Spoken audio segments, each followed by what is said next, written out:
அனைவருக்கும் வணக்கம். தேவப்புலவர் திருவள்ளுவரின் திருக்குறளை ராஜா ரெங்கராஜன் எளிமை குரலாக சமர்ப்பிக்கிறேன்.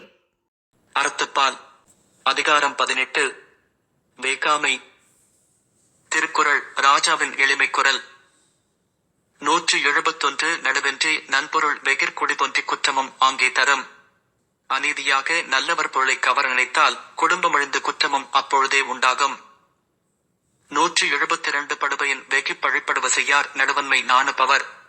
அநீதிக்கு அஞ்சுபவர் பெரிய பயனை விரும்பி பழிக்குரிய செயலை செய்ய மாட்டார். 173 சிற்றின்பம் வெக்கி எறநல்ல செய்யாரே மற்றின்பம் வேண்டுபவர். அந்தரும் இன்பத்தை விரும்புபவர் மகிழ்ச்சியை விரும்பி விரைந்தொழியும் அறமல்லாதவற்றைச் செய்ய மாட்டார். 174 இளமென்று வெகுதல் செய்யார் புலம் வென்ற பொன்மையில் காட்சியவர்.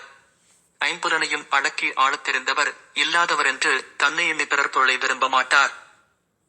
175 அக்கியகன்ற அறிவெண்ணாம் யார் மாட்டம் வெக்கி வெறிய செய்யின். யாவரிடத்திலும் பொருளை விரும்பி தீமை செய்தால் நுட்பமான விரிவடைந்த அறிவு எதற்கு. 176 அருள் வெவ்வி யாற்றின்கண் நின்றான் பொருள் வெகி பொல்லாத சூழக்கெடும்.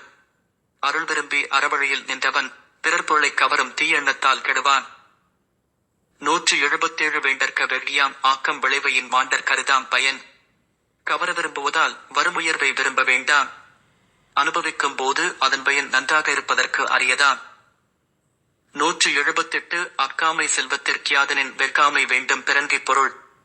செல்வம் குறையாமல் இருப்பதற்கான வழி எது என்றால் பிறர்கை வசப் பொருளை விரும்பாமல் இருப்பதாகும்.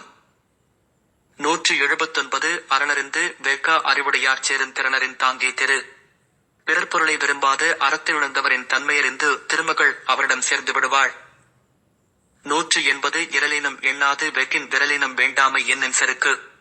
அழிவு தருவதை உணராமல் பிறர் பொருளை விரும்புவது யாரும் விரும்பாத வெற்றி செருக்கை தரும். நன்றி. மருத்துவர் ராஜா ரெங்கராஜ், தஞ்சாவூர்.